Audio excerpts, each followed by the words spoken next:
Hello viewers, আজকে আমি তোমাদেরকে দেখাবো সৌদি আরবের সব থেকে নোংরা জায়গা কোনগুলো। আমরা যখন দেশে ছিলাম তখন অনেকেই বলতো যে সৌদি আরবে কাদা তো দূরের কথা, কোনো রকম কাঠ কুটো পড়ে থাকে না, রাস্তাঘাট এত পরিষ্কার পরিচ্ছন্ন। তবে কোনো কোনো জায়গাতে এত নোংরা আছে, সেসব জিনিসগুলো আমাদের জানাই নেই খো।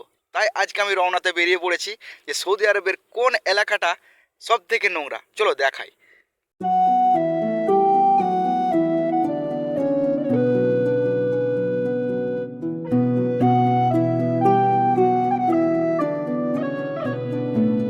তো এখন আমি চলে এসেছি সৌদির পাড়ার সিঙ্গেল রোডের সামনে।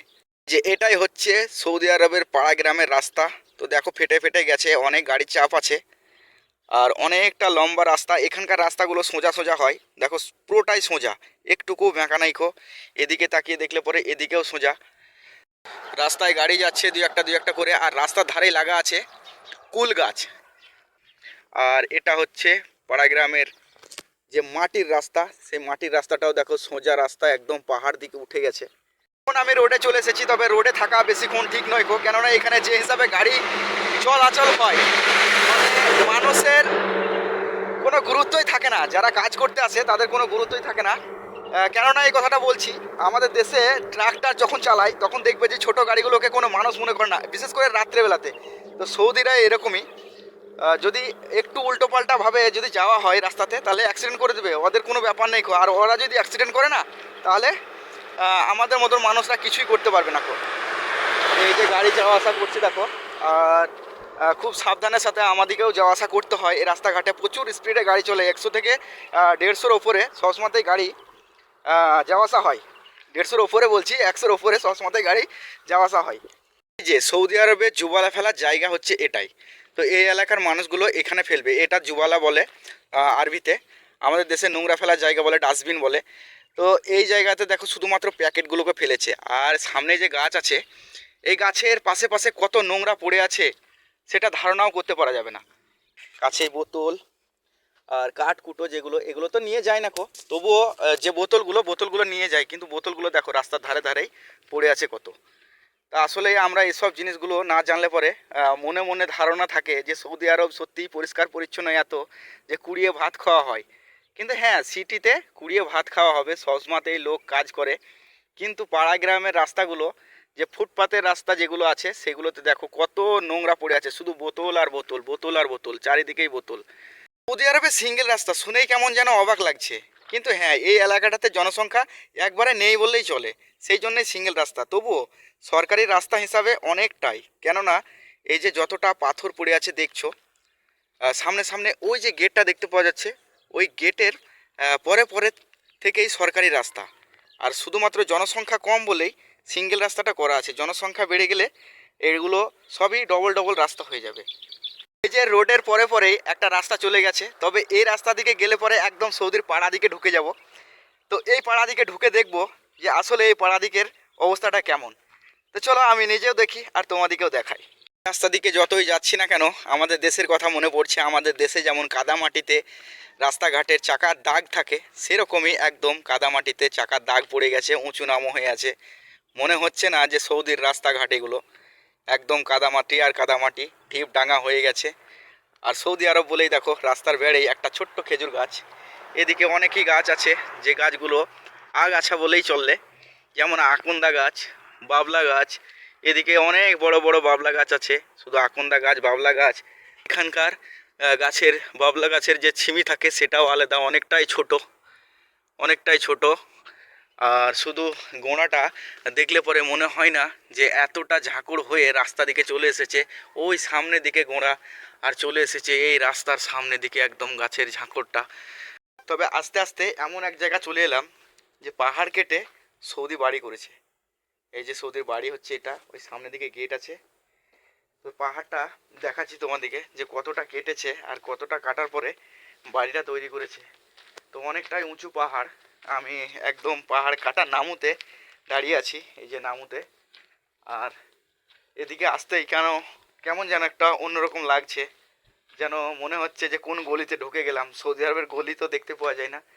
আর এদিকে দেখো শুধু পাহাড় আর পাহাড় কেটে বাড়ি যে তৈরি করেছে, বাড়িটা ভালো লাগছে দেখে।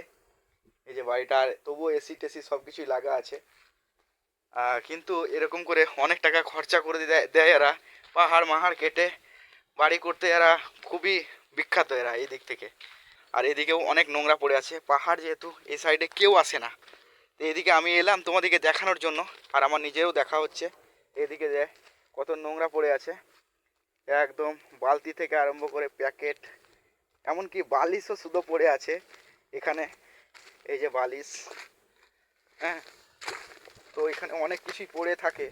আর এদিকে কেউ আসে না বলে নোংরাটা পড়ে আছে। আর তোমাদেরকে তো দেখাচ্ছি যে মেন রাস্তা যেটা, সে রাস্তার বেড়ে বেড়েই যদি পড়ে থাকে বোতল মোতল, তাহলে এই দিকে কেন পড়ে থাকবে না। এই পাহাড়ের পর থেকে শুধু পাহাড় আর পাহাড় দেখতে পাওয়া যাবে, আদার্স আর অন্য কোনো কিছুই দেখতে পাওয়া যাবে না। বাড়ি তো এখানে আর নেই খো, শুধু ডাঙা মরুভূমি, ধুধু মরুভূমি। আর রোদের সময় এলে তো একদম পানি তো পাওয়া যাবে না, একদম মরে যাবে মানুষ। দেখো ওই সামনের দিকে দেখতে পাওয়া যাচ্ছে বড় বড় পাহাড়, ওই পাহাড় দিকে আমি গিয়েছিলাম কিন্তু অনেকটা দূর, দেখে মনে হচ্ছে যে কাছে। অত দূর আমি আর যাব না এখন। তা এই এলাকাটা তোমাদেরকে দেখালাম, যে এই এলাকাটাতে আমার আসা হয়নি গো, আমি নিজেও দেখলাম আর তোমাদেরকেও দেখালাম। এই এলাকা দিকে যেহেতু কোনো মানুষ যাওয়া আসা করেই না, শুধুমাত্র যাদের উট আছে তারাই এদিকে উট চড়াতে নিয়ে আসে। তো আমি তোমাদেরকে দেখাচ্ছি সামনে কত উট চড়ে বেড়াচ্ছে। দেখো এই এলাকা দিকে শুধু উট আর উট নিয়ে এসেছে, অনেক এক পাল উট আছে, কালো সাদা মিশেল হয়ে আছে। আর সত্যি করে উট দেখে আশ্চর্য লাগে, কেননা উট এমন এমন জিনিস খায়, সেসব জিনিসগুলো কোনো প্রাণী খেতে পারে না। আজ অবধি দেখতে তো পাওয়া যায় না যে কাঁটা জাতীয় গাছ অন্য কোনো প্রাণী খাচ্ছে। তো এখানে উটগুলো কাঁটা জাতীয় গাছ তো খাই, আবার ইউটিউবে তো দেখেছি যে সাপও খাওয়ানো হয় উটকে।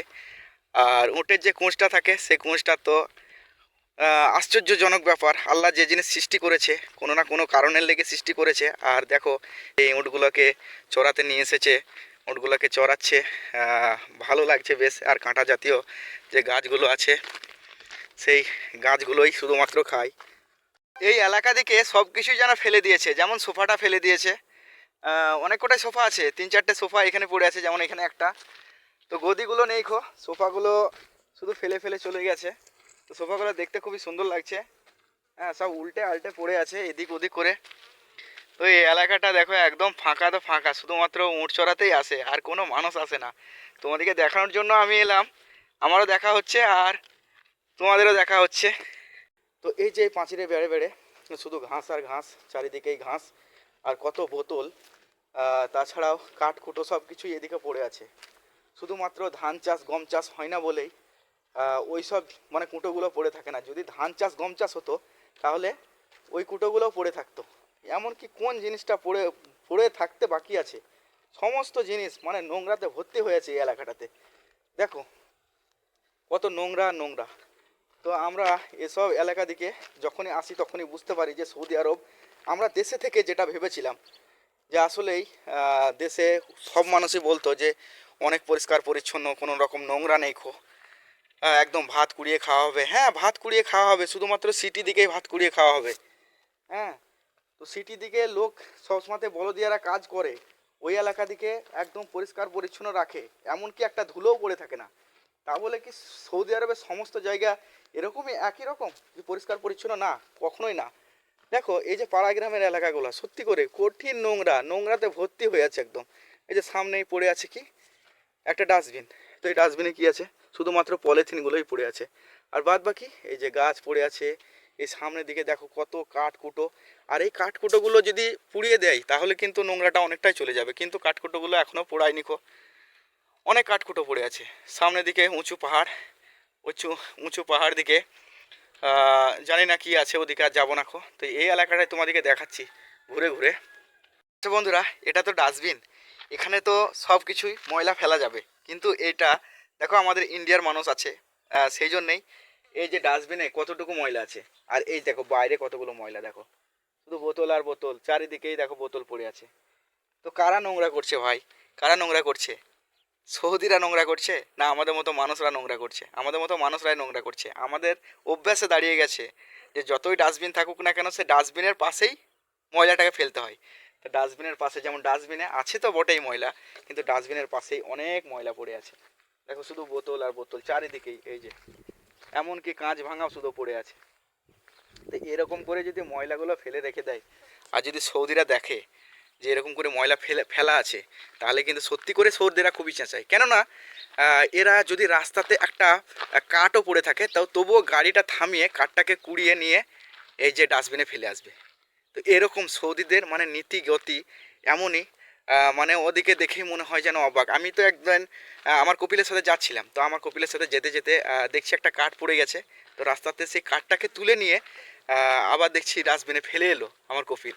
তাহলে আমার কপিল যদি একটা গাড়িকে দাঁড় করে ডাস্টবিনে ফেলতে পারে ময়লাটাকে, তাহলে আমাদের মতো মানুষরা এসবগুলোতে নোংরা করছি। কোনো সৌদিরা এরকম নোংরা করে না, সৌদিরা সত্যি করে পরিষ্কার পরিচ্ছন্ন থাকে, কিন্তু এদের গা ধোয়া দেখতে পাওয়া যায় না। কখনো দেখলাম না আমার কপিল যে এখানে চান করছে বা তাওয়াল ভিজে আছে। হ্যাঁ, কখনোই দেখতে পাই না। থাকে এখানে 2 দিন 3 দিন 4 দিন করে এরকম করে থাকে, কিন্তু চান করা কখনো দেখতে পাই না। কিন্তু সেন্টেই ওদের মনে হয় চালিয়ে দেয়। হ্যাঁ, আর যদিও চান টান করে তাহলে কখনো কখনো হয়তো যে বাড়িতেই করে, আর এদিকে এসে করে না। সিটিতেই তো ওরা বেশি থাকে। এলাকাটাতে শুধুমাত্র গুড বেগুনের গাছ হয়েছে, দেখো অনেক বড় বড় গুড বেগুন ধরেছে। আমাদের দেশে যে গুড বেগুনের গাছ থাকে সেগুলোতে প্রচুর কাঁটা থাকে, কিন্তু এইখানকার যে গুড বেগুনের গাছগুলো কাঁটা নেই খো। তাছাড়া অনেক ফলগুলো মোটা মোটা, যে এই ফলটা কতটা মোটা, এই ফলটা অনেকটাই মোটা, তো অনেক মোটা মোটা ফল। কিন্তু আমাদের দেশে কি হয়, আমাদের দেশে ছোট ছোট ফল ধরে, তারপরে ছোট ছোট গাছ, আর কাঁটা যেগুলো থাকে সেই কাঁটাগুলো একদম বিষের মতো হাতে ঢুকে যায়। হাতে যদি ঢুকে যায় তাহলে একদম বিষের মতো জ্বলবে। দেখো ভিতর দিকে শুধু মুরগি আর মুরগি। আমাদের মহিবুল্লাহ ভাই মুরগি ছেড়ে মুরগি চড়াচ্ছে আর কপিলকে ফটো দিচ্ছে। তো এখানে ওর কপিলকে এরকম করে ফটো দিতে হয়। তো মুরগিগুলো ছেড়ে দিয়েছে, কতটা দেখা যাচ্ছে জানি না।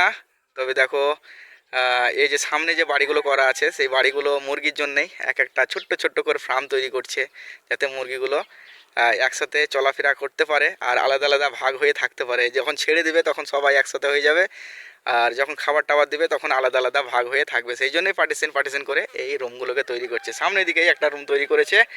তো ভিতরে ঢুকছি না, আর অনেকটা দেরি হয়ে গেল। ঠিক হলবা घर परिवार ठीक है। अच्छा, अंडा दिया नहीं? सब मुर्गा है मुर्गा? अच्छा अच्छा अच्छा, ठीक है, আলহামদুলিল্লাহ। তো বন্ধু, ভিডিওটা দেখে তোমাদেরকে কেমন লাগলো? অনেকের ধারণা আছে, যেমনটা আমার ছিল, যে সৌদি আরব শুধুমাত্র সিটিতে মানুষরা বাস করে, পাড়া গ্রাম তো নেই খো। আর ওদের টাকা আছে, রাস্তাঘাট সবসময় পরিষ্কার পরিচ্ছন্ন, এমনকি রাস্তাঘাটে ভাত কুড়িয়ে খাওয়া হয়। কিন্তু পাড়া গ্রামের রাস্তাগুলোতে এসে যে দেখেই কখনো মনে হয় না যে সৌদি আরব আসলেই যে এরকম। সেই জন্য তোমাদেরকে দেখালাম। আমার মতো অনেকজনেরই ধারণা ছিল, হয়তো হতে পারে। আমি দেশে ছিলাম তখন এরকম কখনোই ভাবিনি যে সৌদি আরবের রাস্তাঘাট এরকম দেখতে পাবো, এরকম নোংরা পড়ে থাকবে। কিন্তু এখানে এসে যেগুলো দেখছি সেগুলোই আমি ভিডিওর মাধ্যমে তুলে ধরছি। যদি ভিডিওটা ভালো লেগে থাকে তাহলে লাইক কমেন্ট আর সাবস্ক্রাইব করো।